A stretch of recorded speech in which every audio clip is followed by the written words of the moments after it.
hold your hands over your eyes when you check out. You know, that little line is just like, come get me, you're standing here, putting me in their cart. Like, don't do that. Like, buongiorno, welcome to my channel. My name is Stefania if you're new here. So today we are going to be talking about how to save some money, because who does not want to do that, you know? These are just kind of my tips and tricks of how I shop, things I think about before purchasing. Obviously, I still purchase a lot of makeup, but when I can get something at a discount, I do. So hopefully this will kind of teach you guys something, make you think about things a little bit differently, or just whatever. Hopefully it helps. So please don't forget to subscribe down below. I would really appreciate it. And let's go ahead and hop in. Okay, so my first one is always go in store when you want to shop. Like, I know it's not accessible for everybody, and sometimes it's just a pain. Like, I don't feel like going to the store either. But I find that when I make a list of products and I go in store to swatch it, if I'm interested in anything it is, I will generally swatch them and then realize, like, okay, I don't want this. Like, at least 30% of the time that happens, and that just saved me the whole buying online and then keeping something that I didn't really want because I'm too lazy to take it back in store. I would rather go in store, swatch them. And I do the same, like, if I want something like from a certain brand and I know it's at Sephora, but I know I can get a better deal, I'll still go in store and swatch it and then go order off of that website. That way I know I can't return it, because that's kind of where it gets hard when you're shopping through these brand companies. You can't return anything. So that's one thing, is to swatch and then also sample. Ulta, that was the other reason why I don't really like them. I'll talk more about that in a minute, but you can't get samples of stuff unless it's Clinique, I believe, or Lancome. So I get a little bit frustrated with them because I'm like, I need a sample first. Anytime I do samples of foundation or concealer, like, that really, again, like 50% of the time, it won't work for me, and I'm glad I didn't buy the full purchase product. So I will swatch, I will do samples. You can literally get samples of perfumes at Sephora. Like, you can pretty much get a sample of anything other than eyeshadow, you know? So definitely look into trying to do that more often. Just make a whole list, go in there all at once, swatch it, wipe it off before your significant other can see what you were doing before coming home. But I do that a lot. Or I'll even, like, the Huda Beauty new nudes palettes. Like, I went into store to see if I wanted those. I went in, I swatched them next to the Desert Dust palette, or like another palette I thought of that I was like, oh, I know I have this in my collection. Let me make sure that these aren't too similar. I don't care. It is worth the extra 20 minutes to spend in store so that I don't repurchase the same makeup. So I do this, like, I'm sure maybe they're just pretending to be nice to me, but they're probably like, get out of here, you know? But I do that, and it helps me save a lot more. Okay, so first off, I know that there's huge, like, I feel like a lot of people compare Ulta and Sephora and what's better. And I feel like I'm usually in the, like, minority list here. I like the Sephora experience better. I feel like, yes, there's ones where I found, like, employees to be rude, but most of the time, like, now that I've gotten my, like, original Sephora, like, the girls know me now, they seem more excited to talk about makeup, whereas, like, Ulta, I feel like anytime I have asked, like, hey, have you tried this product? And I always have to look for them. Like, they're never just around. I have to, like, search, and I do this because I'm short, and I'm like, I have to search for them, like, over the aisles. But they usually don't have any experience using most of the products. Like, they're usually just like, I don't know, I heard it was good, you know? Where even, like, my husband, now he shops, he used to shop at Ulta, now he's like, Sephora's much better. He's like, I love their makeup. He's like, and then they always help me so much more. And I'm like, well, yeah, they help you, you know? But yeah, for the most part, I like shopping. And then they both have their things. Like, I'm a VIB for Sephora, so I get 2-day shipping on everything. So that is something I always look at, whereas, like, Ulta, I don't. I'm not part of their higher tier, so I don't get free shipping on products, so I don't generally go to Ulta unless there's something very specific. But regardless, they both have their ups and downs. Like, Ulta definitely has the better reward system. I would much rather get money off than anything else, and I feel like Ulta's, like, Sephora's system just kind of sucks most of the time, but you also have to know how to use it. So this is kind of what this is about. So Sephora, yes, they have their VIB sales, which is a good time. That's usually when I buy the most, for sure. And then Ulta, I always shop their 21 Days of Beauty to get, like, staples. Like, I think I got my Benefit Brow products for like $12 this time. So I bought like 3 different pencils, or just stuff like that. Ulta does have that 21 days of beauty, and I think that's a great time to pick up something that you just want to try. However, with the sales, I will always say, like, I will do email signups for that specific company. So say, like, I'm someone who loves Becca products, right? So I am always tempted with the sales. I'm like, oh, Sephora VIP, it's 20% off, and I love the Becca under eye corrector. I love the Becca lipstick. But if I go to the Becca site, I realize, like, with my email sign up, I can get 20% off. I do have multiple email addresses. I ain't gonna lie, I cheat a little bit because I can. But I also really do have 5 email addresses between my multiple jobs, and I'm holding on to my college one to prove I'm not that old. Even though Nick's like, they're gonna cancel it on you. Like, you graduated a long time ago, and I'm just like, shut your mouth.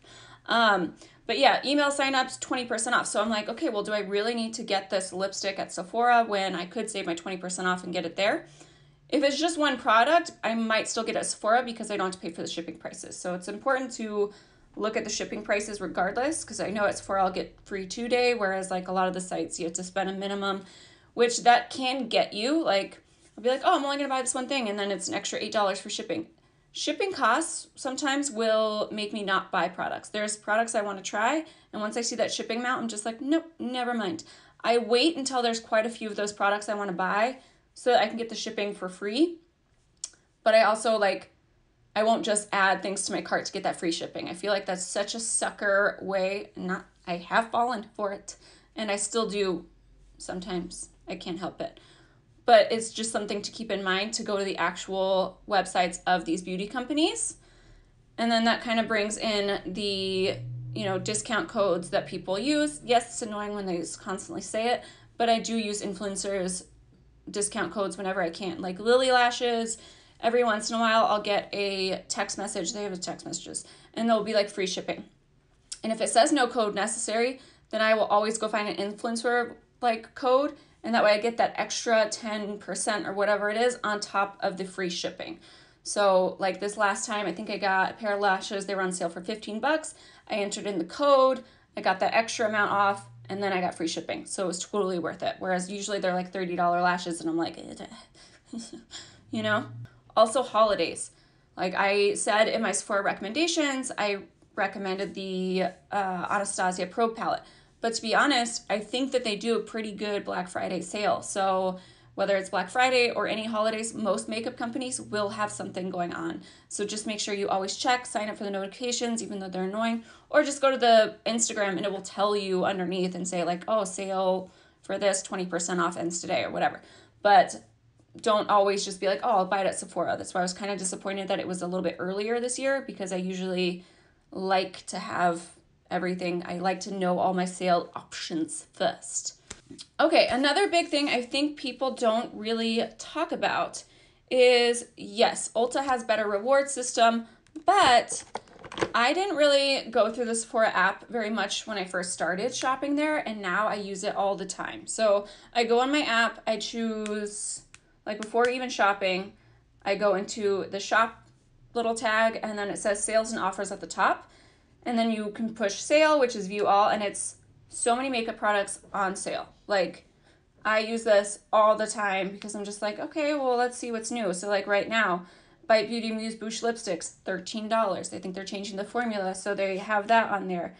Natasha Denona eyeshadow palette, $24. Like, it is such a good section to look at before you complete a purchase to see what's on sale. As well as if you shop under that, it says beauty offers. I use this all the time. This helps me get so many different samples of things, and I'm not using any points. So I only save my points for these for gift cards. That's it. I don't use it on anything little. I don't want to use 200 points on this little bitty hand cream. No, thank you.